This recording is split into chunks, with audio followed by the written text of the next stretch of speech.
go mar sin na chuirtas a chu sé comá goin tasnú berte tá fearan inniuh agus fáilte roimh héanaisteach tá mé sé bra sásta an bheirt a bheith goin beirt chainteoirí óga bra Féiniúil roin amach agus si Valerie bheith go chaintear dús agus an sin crothúr ina díg. So mar sin agus gandál buint có beirt Chomá leis an scoil sin láir na huairde nó tamil siar so mar sin beidir go dusnáin le Valerie agus an sin enimiide chomá ná go méid Valerie am an caintear dús an sin be crothúr am an cainte agus fág míid na ceisna go léir go dtí an deire.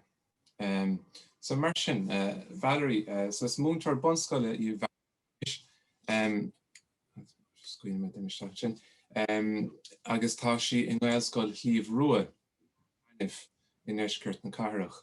Tá simar lethe céas a dá hangachas agus riochtain speisialta go háirithe an Disléicse si sin óna saol pearsanta féin agus óna chuid staidéir agus I mar bhacléine go láiste fádric. Agus go dain féin de bhí Valerie linne rána si an Gaeilge mar ábhar acadú le go láiste fádric agus I na Mac Lochlainn. Tá spéis le ag Valerie I sealamhú tangacha agus chaisi blian ag múine sa fallin chomá.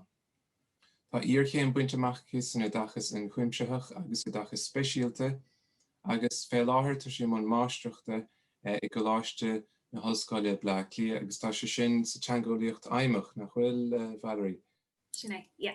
Sinné. So mar sin thar ceann fiantar scoil na Gaeilge tá fearan na fáilte rot Is toch isteach agus arás mar sin Valerie agus fág mé fuata mar sin. Gurb míle maithagad roinne mé mBunscoileanna live dús má tá sin ceart go leor.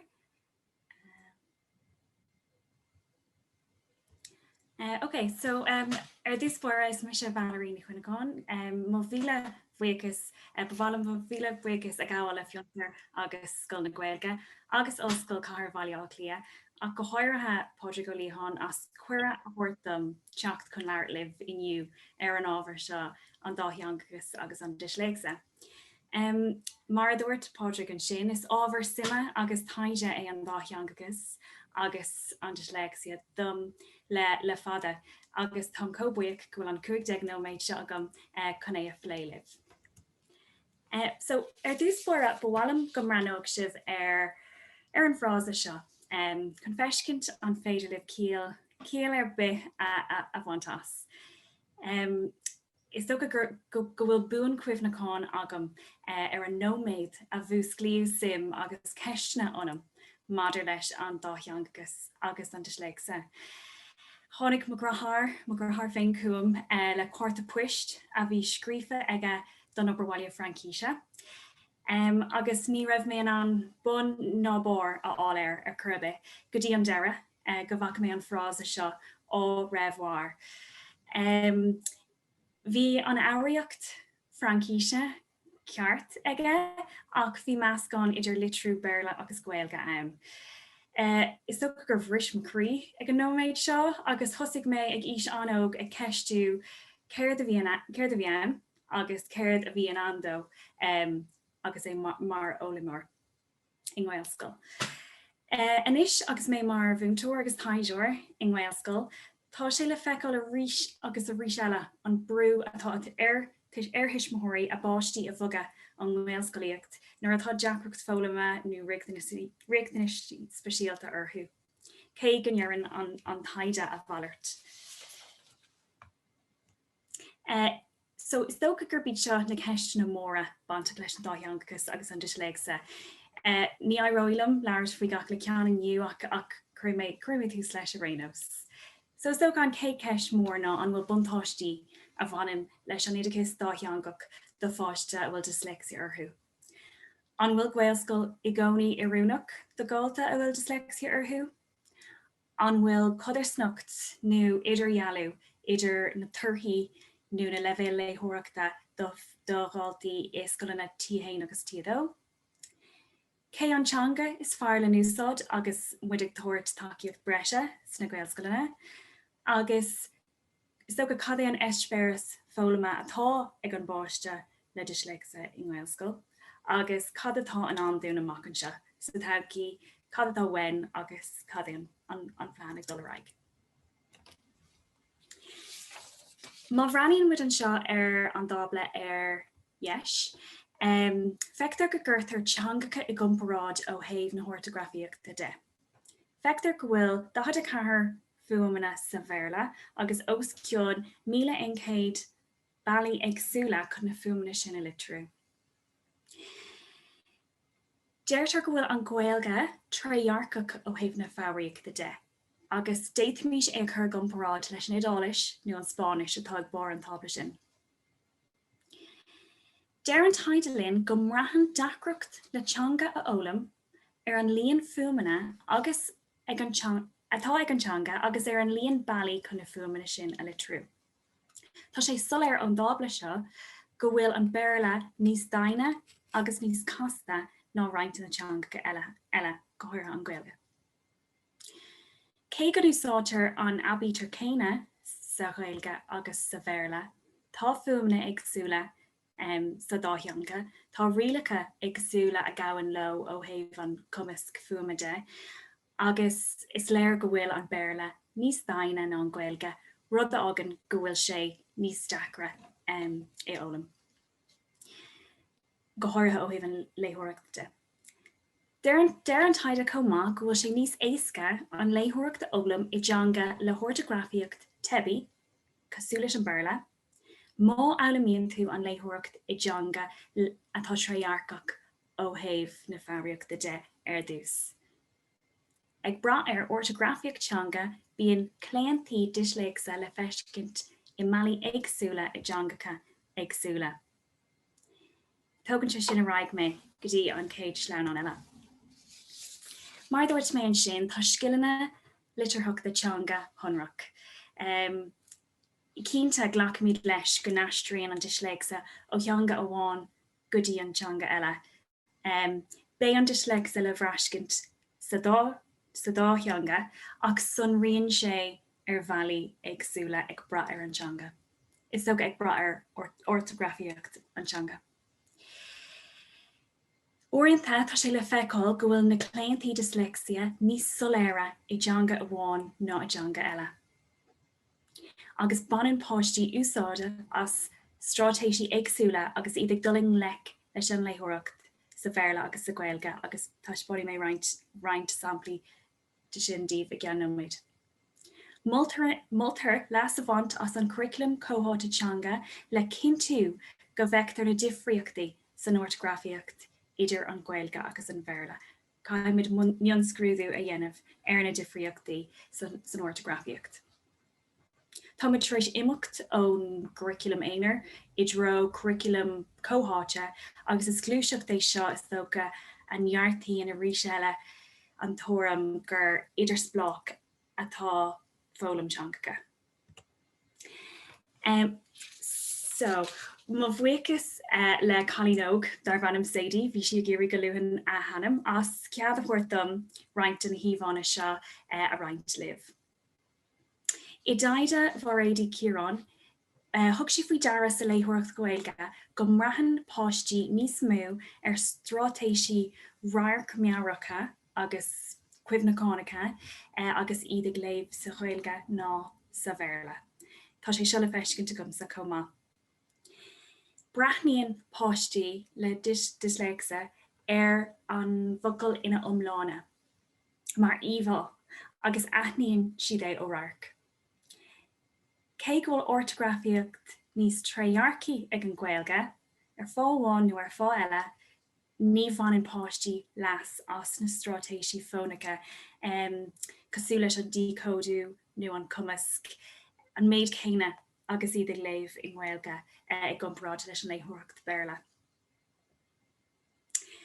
Is tócha go bhfuil níos mó taighde ag teastal anseo, fáháin beidir ná de bhór grammar, an grammar sa Gaeilge, agus an bailach go nathraíonn na focail, nó beidir gur bé tuiscnach bhfuil clór fónacha Gaeilge nó trórlínta soléire ó thaobh fónach na Gaeilge sna mBunscoileanna go fóil. Má bhreaníonn sibh ar na híomhána seo, is dócha focail cosúla fullmh bíonn sé dachar de fáistí de bhór an focail béarla agus sin an cholín agus an agara an focail lán cuioíonn si ar tuisgur líonn si isteach an go béidir bíonn sé dachar agus is even lumcad an rud a rinne sí le trasna agus godí agus má bhogad méid ará gotí an céitlein an eile tá rud céine denta aici fiú le líróid chun aithníonn si an cru denachil an L dúsad si an L agus an D mar bhí is ací go raibh siad ord mar litricha agus rinne si seo ar fad le héin. Beidir go gceap fá go bhfuil sé seo beagánán máil agus fadálach agus go dógadh sé tréimh se ama na strátéisí seo a úsáid ach in áiríire nuair a dahin nuair aithníonn siad focail cosú leis an teach sin hís ar bhun. Nuair a aithníonn siad focail cosú le teach cairríonn sé le focail cosú le isteach a aint nó aisteach nó ag teacht. Mar sin tá sé feice go gaiiríonn an strátéis seo go mór le rairc ealamóirí. Ag bog ar raigenis, mar a luí mé hana tá sé cótábhachtach na mion difriochtaí san ortografíocht a phlé go fulasach le dáltaí. Is dócha cosú leis na focail country agus county in Maryland tá mion difriochtaí na focail ach cínta difriocht ábhór sa brí nó sa chéal. Is gá imscrúdú agus inúcha i dhéanamh ar na mion difriochtaí san opláir agus mar ecann sibh an seo is difriochtaí ó thaobh na gotaí go mór mhóratha ann rud atá dachar dopáistí le dyslexia ach an tarbhúil an strátéis seo úsáid. So is tócha nach féidir an darmad dhéanamh riomh gur teanga litrúil í an Gaeilge agus is rud ionach é seo don rairc ealamóir nó an fhoghlaimeoirí atá dyslexia orthu. Cosú leis an go lus an crum cín go smaoiníonn siad ar an blá agus an cligan áithreama. Madra rua, focail cosúla ar frásí cosúla a chusteachar nó trí chéile tá sé códachar teacht ar focail cosúla i Maryland ach tá brí san ocail. Seachtain a rís seacht lá sa seachtain agus smogul arám banan siad soltas an cean sin. Agus cínta an cean is fearlamsa so go méidir go sé agah hana féin, but sna sean léanta bhíoh cosán ann agus chun bóthar a aithint ó chosán bhí ar a bheith leathan go leor ónas go meic bón an é thrasnú. A rís an strátéis seo arrives don rairc ealamóir. Sa chápéis thuas ó cog riachtanas speisialta is scoileanna Lán-Ghaeilge. Cuir ceistena ar Múinteoirí faoin taighde agus cad atá ag tastal ó thaobh riachtanas speisialta idir cosúla in scoileanna Lán-Ghaeilge. Agus sinna tuairimí bhí acu. Tá measúnathe, caidánacha agus diagnósacha sa Gaeilge ag tastal. Tá trórlínta soléire maidir le takeíocht fhoghlaime trí Gaeilge ag tastal. Seirbhí si sicólaíochta agus orlabhartha trí Gaeilge.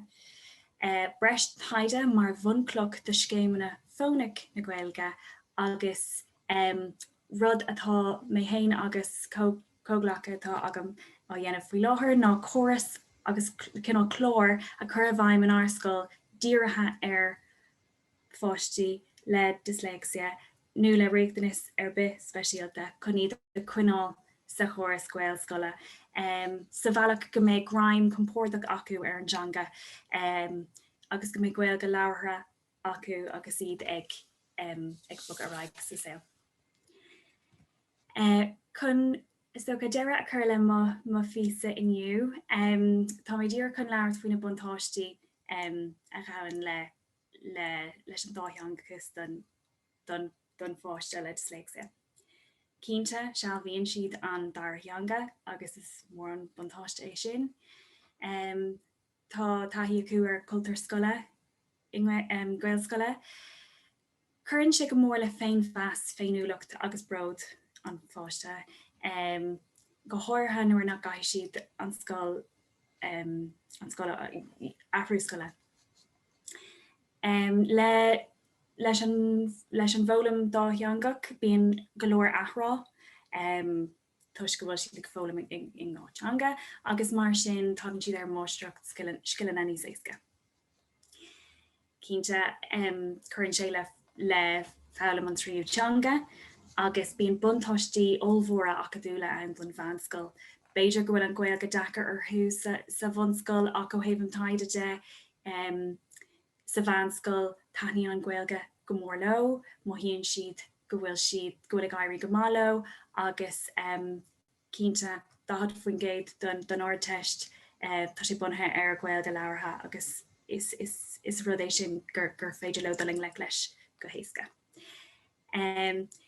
So tá mé chun deire a chuile má físa an sin, agus mátá inceist eile agah is féidir libh é chur ag an deire agus tá ag súil go mór le leis an do chruthóiris. Gur mágad Valerie sin agus cinnte mar deir tú fáilte ceisina ag an deire. So mar sin tá cruthóir fearn inis, agus gandát aine chuid gin henne féin, is Mac Lochlainn doctorachta é cruthóir an seo, linne is fiantar agus scoil na Gaeilge. Agus tá se le molla go sé sa bblion dhearnach den taighde, agus scríb an tráchtais nó an píosaí dearnachta amach roimhe inis sa saoire. Agus tá spéismhór go cruthóir is sicáilíocht na fálaime.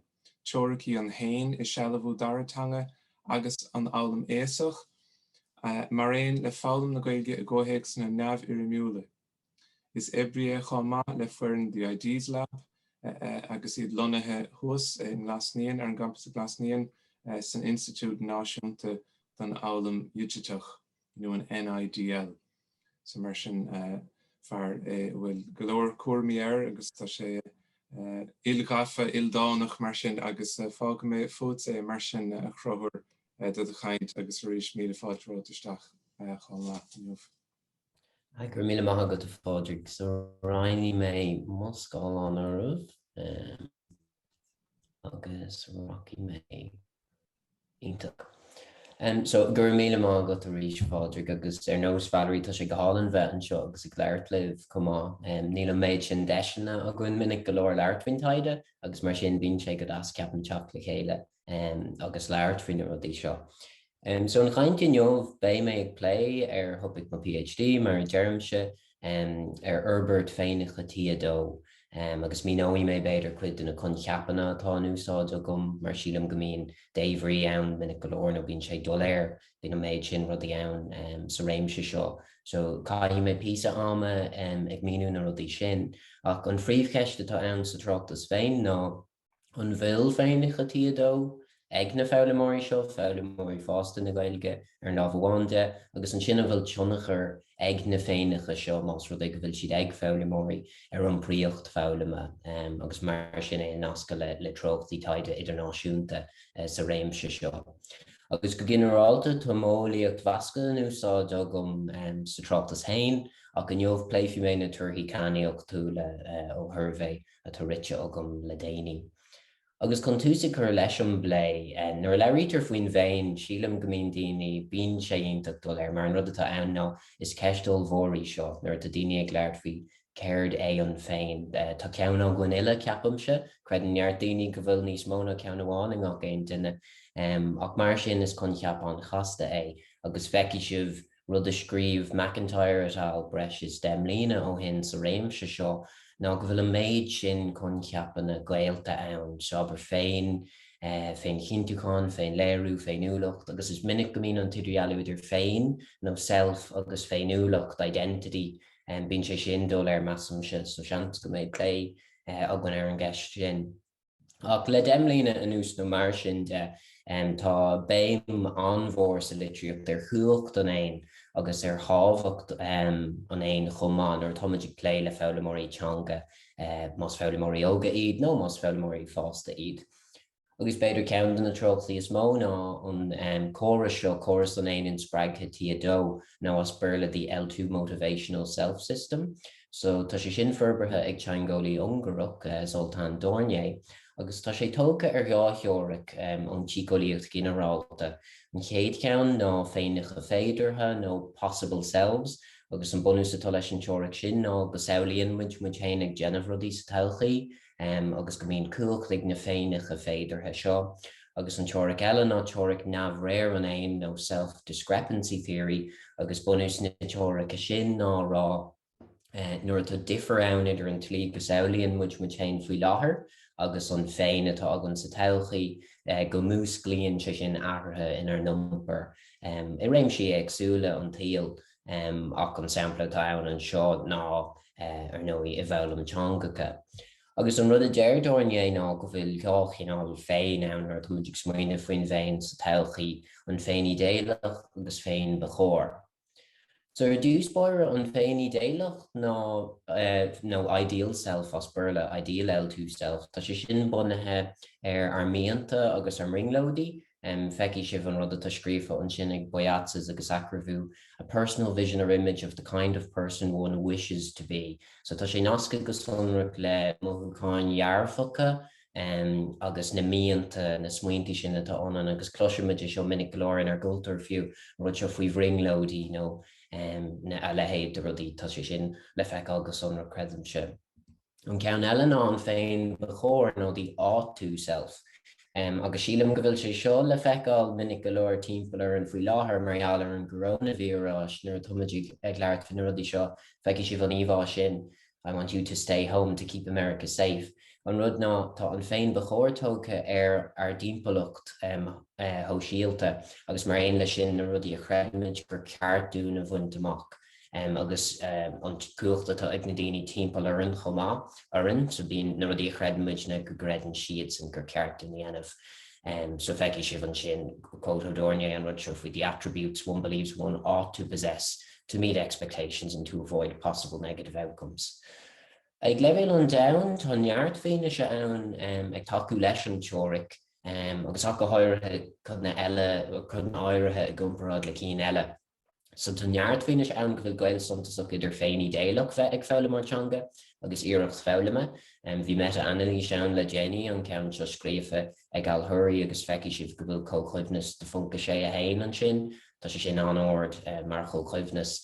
Agus an rud a léiríonn an taighde go bhfuil ról táisteach ag an bhéin bechóir. Bhí sé sin ag punca 3 sa bheith analíse chéad na sin. Punca 3 tá sé sin is Gaeilge fós hain ach tá sin níos lige ná an ceann leis an bhéin idéalach. Agus tá ceistena ann inis faoin gunceap agus mar aon le sin faoi óhíomhanna na teoiricha chomá. So rud gur mín am rád tá cuma ar an ráta seo gur scríomh an Mad Hatter ach sílam nuair tomaigh lé leis an Gaeilge is minic go dtiguimid beidir nach bhfuil an tidirhealú sin cósuntasach idir féin idéalach agus féin bechóir fréimhrethe sa timpeallach tó síalta. Níl sé cósulir nuair tomaigh lé le fhoghlaimeoirí na Gaeilge, mar is minic go mín míanta ag daoine timpeall ar an fhoghlaimeoir go fhoghlaimeoirí an Gaeilge ach mar aon le sin orintanta bíonn dúlgas I bhoghlaimeoirí iad hain, bíonn siad na ceappa well an ainneoin nach bhfuil brú so síalta orm bheith ag fhoghlaim na teanga, mohíam féin gur ceartm bheith ag fhoghlaim na teanga, mar ar chreidimh atá agam nó sealamhú teanga nó claomhnú teanga comá minic go leor bíonn na tuairimí sin ann. Agus tá bailach eile mar sin an rud a hailú, siomún le eile nó bailach an rud a hailú ná seachas a rá go bhfuil féin idéalach agus féin bechóir ann an tú hain mar aon le sin go bhfuil seasa bheann, so feici sibh féin agus eile. Agus sa bhún le seo mar sin tá tú an anna rá bhfuil gach seans go bhfuil féin idéalach féin agat na rudí gur mín leat a bhaint amach, ach tá gach seans go bhfuil féin idéalach eile ann na rudí credan tú go gredan daoine eile go bhfuil go méid sé go maith agat a bhaint amach an tidirhealú sin agus an rud céine leis an bhéin bechóir. brú sóisialta ach ar an lá de na rudaí a chreideann muidne gur ceartúnaí anamh féin de chóir in bheánach. Agus bfuil mé lasas an idirhealú seo mar cheap mé gur sí táhachtach é úsáid agus mar aon lei sin ri sé lom nar tomaigh pléile cóhéics Múinteoirí sílim go mín an rud sin ann minic go leor agus ní minic go bhfuil an déiscara eile sin cósóléir. Na mar aon lei sin tá neart taighde ann tá an teoiric seo tromlach na stadar tá ann tá siad ag plé le mórtheangacha so mar hampla ach go háirithe tá teonna go raibh go merle ar seo ach an rankís comá agus níl mór an samplaí le mionteangacha nó le fhoghlaimeoirí fásta rud a spéisiúil an hain comá. Is minic go mín gomintar las á samplaí in mbeanscoileanna agus ar an ollscoil ach níl an méid sin ferberthe nuair tá tú plé le fhoghlaimeoirí níos óga daoine an mbunscoil nó fhoghlaimeoirí níos sinna i dtiútíomh muid an chóir sideachais é hain. So an sampla nó an cóhéics atá ann ná na cuasaí seo tá siad feice agah tá ceapamh ar cuasaí fáilte ar líne tá siad ar fáil ar future ar an anrá ar fáidir chu feice sibh an seo go bhfuil breis 50,000 fhoghlaimeoirí in níag bheith chláirithe ar na cuasaí seo ar an gcuasa seo Irish 101 mar hampla. Agus tá ilchinálach fhoghlaimeoirí air comá rud a hatan go mór nó agus bhí mise ag ceapa bhfuil is cóhéics taighde den sco é seo cuid na teoiricí seo a hástáil. Fhoghlaimeoirí ó thimpeall an domhain ag foghlaim na Gaeilge agus déitimis beidir cuid de óhíomhann an teoirice a hástáil sa chóhéic seo. So na ceistena ná agus tuirtí mé cúpla tuirdaíomh mar níle me géirí an túfás a phlé tá leartuirí bailithe agamach an chéad cheann ná an bhfuil teoiric le ceiritheoirí arúnach sa chóhéics taighde seo mar aon lei sin an bhfuil féinicha áirithe níos cotínta ná cín eile agus an sin an bhfuil gaolta suntasacha idir na féinicha sin agus cúpla athróg de tóiste agam iireacht foghlaim a ratha mar hampla agus an sin na leibhéal cumis gur mín leis an fhoghlaimeoirí bhaintach comá ar an lá eile.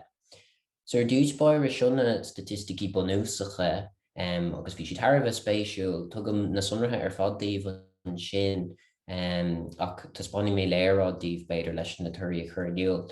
Feici sibh leis na troirithe teanga seo. An rud atá spéisiúil ná na hídéalaigh so mar hampla féin agus eile. Bhí siad san ar chóscóir agus bhí siad dearfach mar bhí an scáil na fád idir a hain agus seach scálaí leicart a bhí an úsáid agam. Ach feici sibh an seo go bhfuil barmór idir an féin bechóir in bheánach agus an féin bechóir seachtrach. Agus takeíonn sé sin leis an rud a bhí ará gom faoin idir lealú sin. In ainneo nach mohín na fhoghlaimeoirí seo go bhfuil brú sóisialta orthú bheith ag foghlaim na Gaeilge. Is minic go gcuireann siad brú orthú hain agus go greidann siad gur ceart ó bheith ag sealamhú na Gaeilge. Cúpla tuaire eile atá spéisiúil ná feici sibh an féin tiad ó rathe an sin. Is tó sé sin an mohín an fhoghlaimeoir go bhfuil siad pumasach agus iad ag leart na Gaeilge faoi láthair. Feici sibh go bhfuil sé sin níos ísle rud a léiríonn go bhfuil barna ann nar smaoineamid faoi na fóthaomhanna sin a bhí agam faoi teoiric neamhréireanna na self-discrepancies. Tá siad le feiceáil sa sampla tá idir gealú idir an méid Gaeilge atá ag na fhoghlaimeoirí agus an méid gur mín nó bhaintach. Agus an scála sin ar dheis feici sibh sin measc tíadó agus siúr ná tuairimí dearfacha faoi chultúir na hÉireann agus faoi chainteoirí Gaeilge. So spéisiúil go leor bhí sé sin an dearfach ar fád agus sílim gur tura an spéisiúil lei sin comá go bhfuil sé sin níos airde ná na troirithe tíadó í tain. Sin an cóchlaimhnas atá ann le hiireacht ratha mar sin rud spéisiúil ceapam agus sean go méid spéisiú go se ann comá. In aineoin go raibh na féinicha idéalacha ar chóscóir na chéile, bhí tionachar i bhfad níos mó ag an bhéin idéalach féin ná an ceann in bheánach ná an ceann seachtrach. Agus feici sibh an seo comá rud atá tharbh spéisiú ná agus sílim go míonn sé seo beidir fiú ag leibhéal an domhain chuid duna difriíochtaí atá aimsa na tuirí. Feici sibh go bhfuil an féin bechóir féin i bhfad níos airde ná an féin bechóir eile comá cóchlaimhnas a bhfad níos airde. Agus an rud a léiríonn sin ná go bhfuil cuacht ní amháin ag an bhéin idéalach sa chóhéic seo ach ag an bhéin bechóir nuair atá an rud préimhethe in nuagas farsanta nuair chreideann an fhoghlaimeoir go bhfuil dúgus orthú agus beidir tá cúpla rud le rá gom faoi sin ach seans I gceist na go bhhéitna sin rá. Agus feici sibh go bhfuil rá láidir ag meascatí dó comá sa punca cúga dó tá sé sin beagnach có láidir céine. Feici sibh nach bhfuil teonna chu láidir ag na féinacha tíadó eile. Ceapan go bhfuil sé sin spéisiúil agus is cuma más ceann dearfach nó dúiltach é, so más ceann I déalach nó más ceann ba chóir é, níl siad cócúach do céine agus an hypotéise tá agam an sin ná nuair tá muid lé le fhoghlaimeoirí neart seans go bhfuil gach neartómh thar lear. Agus go bhfuil siad go héics na eile seans nach bhfuil daoine timpeall arthú leis na tuairimí forbartha seo faoin teanga mar shampla. Tá sé spéisiú mar léironn sé go bhfuil na smaointaí foghlaime seo tá siad féin tróirithe go mór agus ritheann sé sin le ciall sa chothaigh seo ach fós féin tharbh spéisiúil. Tún sin tá ceist eile faoin na sprochan na cumis, so an rud a haspáin mé díobh an sin ná an comhchuimhneas idir na féinacha agus iarracht ratha, so nuair atá an foghlaimóir an bhfuil siad ag tuairt faoin bheallam faoi láthair. Mar aon le sin thós mé scálaí ar chumas teanga an ar sé gceist acu caighdeán áirithe Gaeilge bhaint amach agus an rud spéisiúil an seo ná in aineoin go gceapá beidir go méach na comhchuimhneas ar ag an level céine. Bhí spéisi go man méid sé seo fear nar tá rud níos faoin tréimhsí á thós chun cumá. Agus tá sin freigur na ceiste ná tá na comhchuimhneas ar fad nach mór mar an ggéine. So bheith sibh an seo punca sé cethir go punca sé a hocht, punca trí é go punca trí a cúg, so ní bhogann siad an méid sin. Agus an rud a léironn sin ná is cuma más rud gearchréimhseach nó rud fad tréimhseach é tá teannach ar ag na féinacha seo ar an rud. Tharbh spéisiúil agus tá cúpla smína bhagam faoin slí go nascan sprochanna fad tréimhse agus sprochanna gearchréimhse comá seans go bhhéit sin na phlé. Ach analís generalta tá cúpla den rudí seo ráte agam tá ag teachta dro an deirí inis ach tá Gaeilge ládra idir na féinacha inmhiánacha agus na hathróga seo so iarracht ratha agus sprochanna cumis agus is féidirlinn an rá réisiúnta cínta go bhfuil rá táineasteach ag na tróirithe seachtracha so na daoine timpeall ar níl an méid sin tionchar acu sa chothaigh seo. Agus an rud a léironn sin ná beidir an rud is tábhachtaí agus ach go háirithe ar táid lé le féinacha teanga ná inmhiánú nó internalisation. Tá sé sin ionach tábhachtach. Is gá don duine credibh ar lámh amháin de ach mar aon lei sin tábhacht na foghlaime a eicáil iontú féin. Agus nascann sé seo le litríocht a bhfad níos leithne faoin gunceap seo den éon rialú nó autonomous learning comá. Agus feici sibh rud antábhachtach síle tá scríofa ag nóls atá le déanaí. The agentic source of the endeavours must be perceived to originate from the self. Agus seo rud a feic agamach go háirithe in agalamh sílam gur gáún smaoine faoi seo a go héics na Gaeilge. Is gá don duine na credibh dhearfa go sin bheith acu ach mar aon le sin is gádómh brí a bhaint amach as an bheallam personally meaningful. Agus an rud a spéisiúil ná sílam nuair leiríonn tú le fhoghlaimeoirí agus chainteoirí na Gaeilge buid na mar chainteoirí comá bíonn brianna agsúla agan lasarban tas an teanga agus bíonn cúiseanna agsúla agan ach an rud atá beidir gotain agan eile ná tá na cúiseanna sin agan. Tá siad pearsanta dún ach tá na cúiseanna sin ann. So sin rud atá ionach tábhachtach de fhoghlaimeoirí creidimse. Agus an rud atá dearfach faoin na tuirthaí agus dearann stúrthóir de mo chud sa cólín é seo in neart cóhéicsna agus aontaíam go thomláin leis. Nach teanga úthúil í an Gaeilge agus bíonn seisna leir faoin teagas agus aránar tá duine ag sealamhú teanga ní teanga agsúlaí an Gaeilge. Agus an rud a léironn na tuirthaí seo ná nuair tá muid smíanamh faoin instructor síochálaíoch comá níl rud ar bith agsúil faoin Gaeilge. Tá seans go bhfuil an cóhéics agsúil agus go bhfuil sé deacar ar fhoghlaimeoirí teachtar na deisina úsáide mar shampla. Ach ní ionané sin agus rá go bhfuil an teanga féin agsúil. Agus an rud atá dearfach faoi sin ná neart na strátéisí atá ann go idirnáisiúnta ar tá muid lé le fhoghlaimeoirí fásta, ní dólamm go bhfuil ceistar big go méid tionachar acu an argóhéics comá. An cheist a ritheann as na tuirí beidir agus tá seans go tíobh minic fao seo ná an bhfuil bailí ann féinacha is spreaga féinacha tíadó. Más rud é go bhfuil meid ará go bhfuil siad fréimhethe san éon an bhfuil bailí ag teagascóirí agus an bhfuil bailí ag achfaní fálamin ar tá sí deartha go maith na féinicha tíadó seo a ládrú agus a spreige.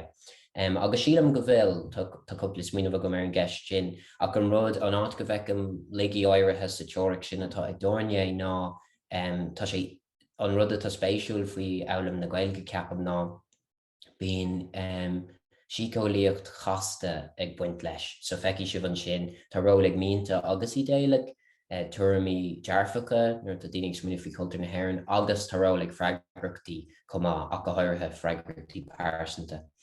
So seo an tearrán atá ar lúpa gom nuair tá méid leart faoin na tuirthaí seo an rud seo faoi express yourself tá sé cloiste a go bhile agus ceapan go bhfuil sé seo Tharbh tábhachtach an teachtarach seo nuair tá muid pléile fhoghlaimeoirí fásta. Níl breúar thu antseanga elam agus mar sin tá ar an ile cúisina a thuirtómh lasbhaint as antseanga agus tá neart rudí deas a scríofa le déanaí ar an bhéin léirú I teanga go bhfuil sé cótábhacht go léiríonn muid hain. So mar sin ní gáún ní amháin gur gáún teanga chealamhú ach féiniúlachta léirú comá sa teanga.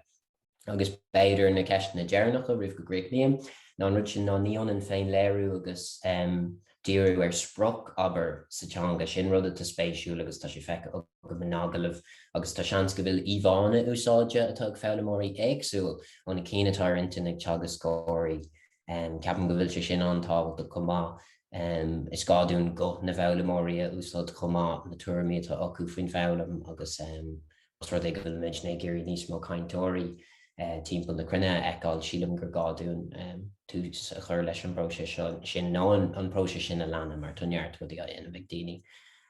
So Jerry mise gur maitha goibh mar go tuneart an caite a go an sin agus mátá ceistir bit a ggéineh an sásta í ar aigart.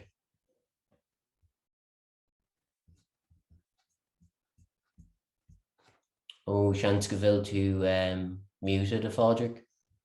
Gur mágad a chroir se ar dar.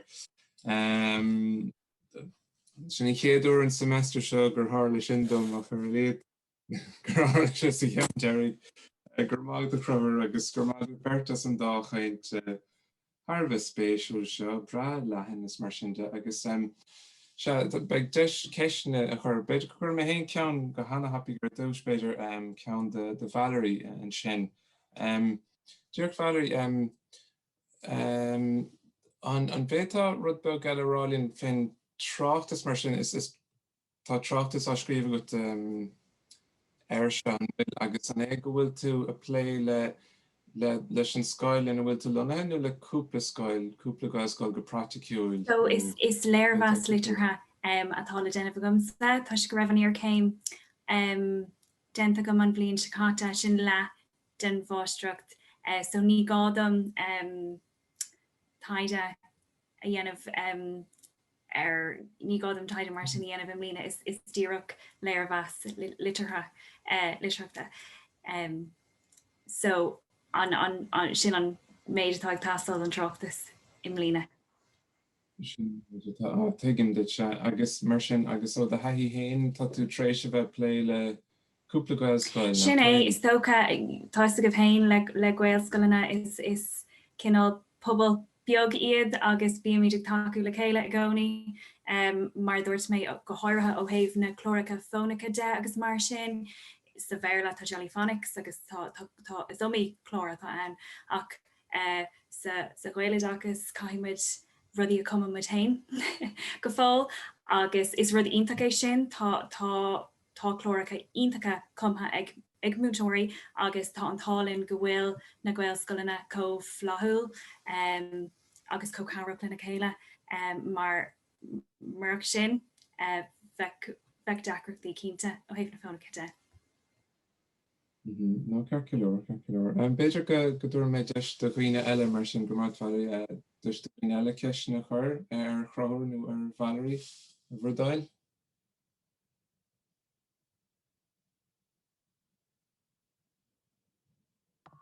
Hi Valerie Mairead an sa deascúile leat an spéisi gom sa bhéid bhí le chur a láthra go inniuh anna tholéir bhfuil tú tuileh obair an a thobhachtach.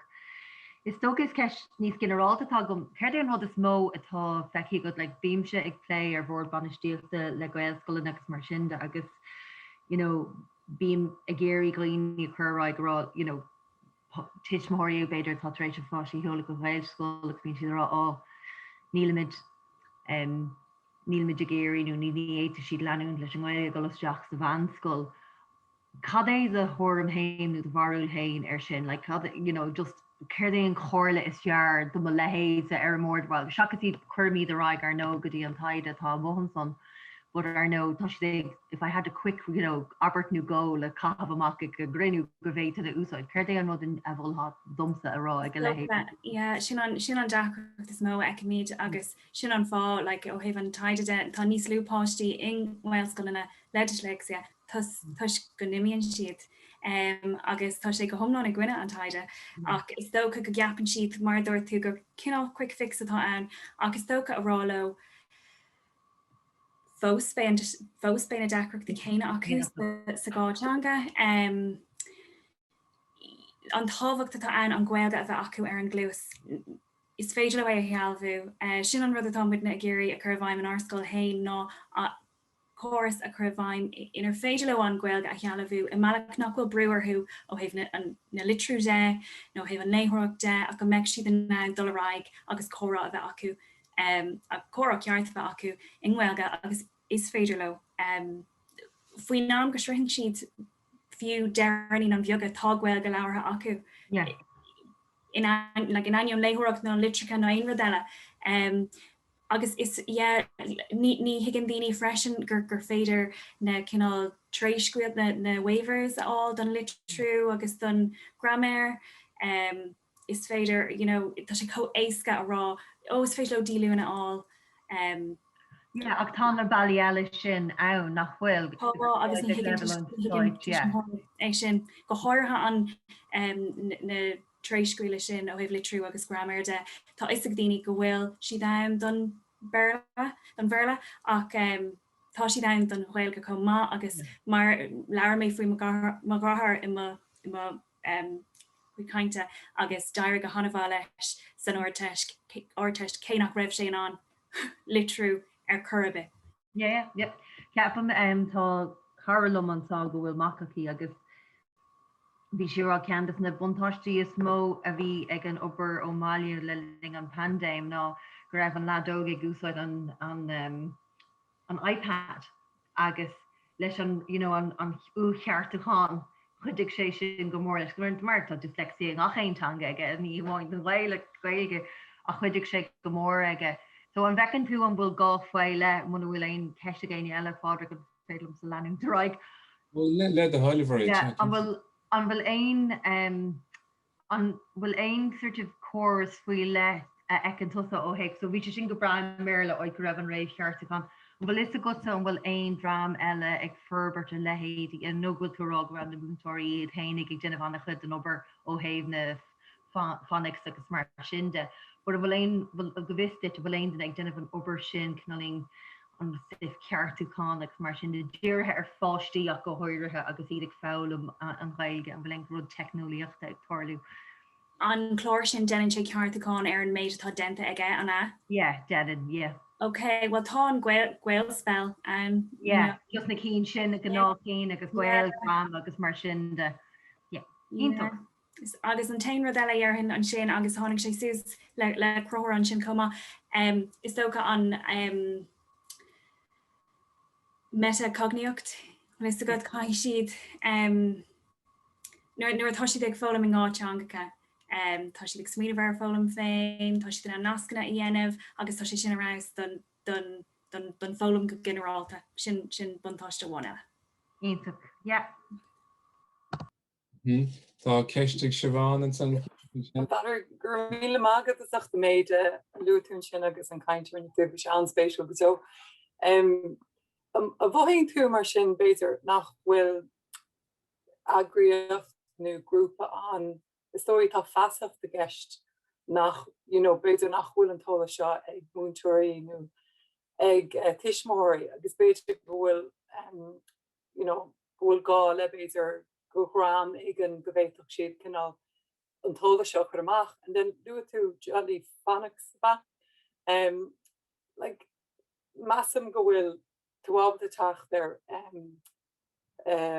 agad actually ó cágan sin, but is dói cai tú grúpa daoine chuir le chéile agus sibh gobar le chéile, but is dói cé áit amach sin like hí like came out goch tuition the more they go to their tachter den egg and new drama egg and lady first na Gaeilge úidir as na Gaeilge new cog a ma habit the kind of Polish na scapa because mohimo made a bit rá nach asp Polish upon agus sin an dúhanatá tá sé dacr nuair tá sé seo tórlú the fásta so sin just agam hain. Tá ceart ar fád agat Hivon is asp Polish tá ann. Tá taighde ann ach níl fiú na sicólathe denan siad na tástáilge ar fad trúbhan bhéile agus go leordóibh neamhréireanna bheith róg inarálta faoi ach beidir nach bhfuil an teanga acu féin, beidir nach greidann siad go pearsanta gur fiú an dá agus nuair a aon tuismhóirí cóirla ó sicólathe ghlachann siad leis níos tapúla ná Múinteoirí agus is dócha just gaithimid Lán-Ghaeilge agus mar dúirt méid tá matrééis rudí ahrú an arscoil hain chun díú is deach ar na páistí sin agus chun ní darmid omláí ana bhar an litrú mar chunig tú leis an chalín beag leis an picúirí fós tá de gobarló sa Gaeilge ach níl an béim céine an is atá sa litreacht féile. But cínta tá go leor chlórica fónica comá mar dúir tú cosúla Johnny phonics ach cean ionach fón fónica sure siad puinte agus an sin rihidir amachchas agad. So tá go leor rudí denta ag Múinteoirí ach chuirstop le ar fáháin nó ar fá eile, but buchas leis an ggóphobal Gaeilscoileanna tá chlórica maithe an.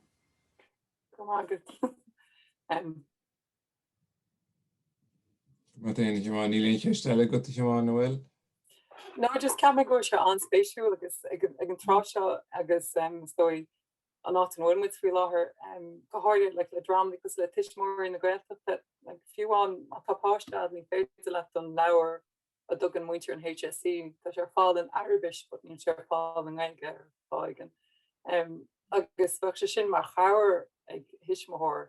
So just fecum beidir se rud nua domsa, but fecum beidir le rábhí nús na ligachtaí atá an agus tú dul agus a gcéire ólas áil si ban na Gaeilge agus tú a gcéire Gaeilge bhúna do fáistí agus an sin ar tein si go fada leis an scoil just so fecum na barní móra bhui láthair because tá mai dul tríd an choir sin bhui láthair. Tá ceart go Siobhan agus just rudháin le chuir lei sin fáin Dáltaí dílúna ón Gaeilge níos tapúla ná ein ábhar eile leanan páistí rá leis an Francíis, leis an Spáis, leis an Gearmánis, mar cheanga an nua agus an Gaeilge taréis bheith ólam acu tá difra an cínta idir na teangacha agus is trua é. Gur mag sin tá ceiste círe an san chéimse chuma fáilte seachíre.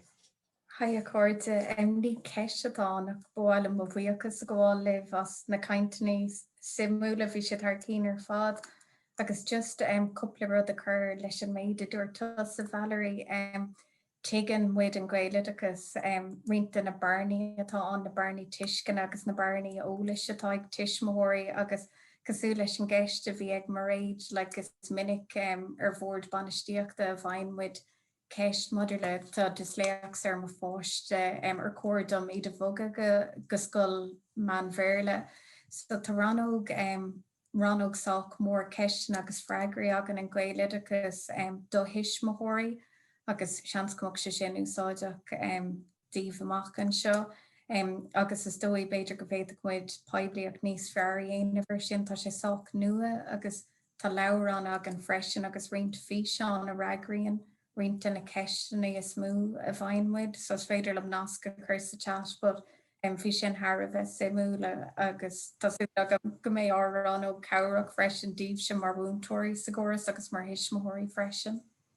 gur míle mágad cura bheith sin aráis tá chumach mágam ar an siomh Gaeilge agus fanú so as go rialta bud bheith sin aráis má tú an nasc sin a cheola agus tá an ceart go a brahan sé go thomláin ar an gás ar an takeíocht atá ann an fáiste an áitnú bhfuil siad sunna is iad na páistí is localaigh atá ann agus má tá chunker allmhór an má bhagan siad caiithú brathnú ar an páiste omláin comma. But gurb míle mágad cura bheith sin ar as ar fad. Agus bhfuil éon ceiste géine eile an sin beidir mar ceiste bháin gomsa ar chrothúir ach má tá ceist géine. Go go mí anna deis a gomsa ceiste chur ar chrothúir go rialta, I did stúr ar ach is tócha bhrálam do rud gur bheith an just don an rud is mó cinálín mar tá tóhéinnig denú taighde chrothúir agus beidir gur mu sé seo spéisiúil doine tá chur achfaní ar fáil is mar sin de. Ceir é an rud is mó atá fálamthe agutsa i dacha leis na cinálacha fálamóirí atá trééis seach trí beidir a lehéadí na cuasaí atá rith ag fáil teirlín agus a lehéad. Ceir é óhéh plé leis an mó cinálín agus rinne a cuasaí san na bhah cinálín ar na fáhan agus an idéil agus cinálacha idéalacha agsúla. Ceir na rudí is mó a bhah mar chaid i d thuir an hain chun cuiidú ar an móthir leis an Gaeilge a úsáid agus an chealamhú cibé bailach bhfuil siad na géirí dhéanamh. No is an cheistí sin agus rud a bhí árá gom ar pásmoine bh gom faoi ar le déanaí ná an rud seo faoi ceapan an rud is tábhachtaí ar bhealach ná an rud sin faoin greidirh an rud a bhí árá gom tá neart gnéithe buine neart gnéithe lei sin so ar ábhhaanta tá féin é factúlacht self-efficacy an greidan siad gur féidir le an rud a dhéanamh a ceapam áit go bhfuil barna ann faoi láthair ná an bhecinn siad múlaí an príochta an bhecinn siad daoine tá ar nósaí hain ag sealamhú na teanga mar an rud sin faoin bhéin idéach an rud náirt mé agus faoi éanacha go generalta ná tógamid ar bhéanacha teilchaí ar na daine atá timpealaran agus na samplaí atá timpealaran agus minic go leornar tomse ag leart le fálamóir as abair na stát aontaithe. Is minic go ndearach siad san well tá an tam agam tá na míonta agam antseanga elam agus i chealamhú ach ag dearad an lei ní eicem mór an daoine cosú lomsa a bhfuil ag leart na Gaeilge agus an Éireann lo agus ceapam tá teoiric an nó tá smaoinemh an deas ann sa tícólaíocht scriptlessness agus an rud atá gceist le sin ná nuair nachfuil tú an teacht ar haimplaí atá arúnach do chothaigh hain. Agus ceapam sin cuid den rud go bhfuil go bhfeicinn siad gur féidir le neart daoine de chúlairí agsúla bheith ag fálam na teanga tá neart samplaí agans na meán agus is go bhí rud ag TG cethir le déanaine bhí sé tharbheith má coppla bliana nús an rud sin bhí fógraí acu agus bhí is cuinnam bhí panty air, bhí daoine agsúla air le neart Gaeilge agus léirigh sé bhfuil ceapan tusa gur bé cainteoir Gaeilge go bhfuil íomhá ar le ann bhfuil tá an méid sin cainteoirí Gaeilge ann agus tá spás an seo a gacéine. So tás tuairim nó teoiric ferberthe agam cinlín air seo spás féidirthe nó possibility space. Ceapam sin an rud is tábhachtaí minic go leor le fálamóirí go bhfeicinn siad bhfuil tá spás dom an seo déitan é seo a dhéanamh. Mar an sin nuair chreidann siad gur féidir le agus go bhfeicinn siad daoine cosú le ag fálam na teanga sílam an sin tuigeann siad tá sé déinte ag duine tá cosú lumsa is féidir lumsa chumá. So is freigra fada go leor é sin a ceapam Denan sé cíl sé cinálín ar nó an cheann sin what is an ceann sin atá ag neart a gin ar Twitter ag géirí bí mu ag denmh chinálín rud faoi ní muna ecinn tú é ní féidir le é dhéanamh agus mu ag denmh le madidir le marrás a sport. So tá Sharon Flynn an a bheith ag an IUA agus a chun siach gach deir seachtainna céhhéid marrá ar de coolraí den na nuachán is mó na nuachán is náisiúnta bh cínta céim fá nach nastró sé seo ag gceist madidir le an rud anrán san óhéh bheith fálam a bheith an Gaeilge a elam agus gomach lechanna agus cinálacha agsúla fálamóirí tócha agus chutha chun cín. An a bh gur mágad? sin agus a chuir gur míl má go féin as techt tá táimistí gan isis agus bhí me ceist sin cinál bheag nó mór bunathe go leor den méidir dúirt mar réad sa gur mag do bhréad a sin agus mar sin níl gen goine a chur maichas a churniúil dar mert chainteirí úntacha inniuh.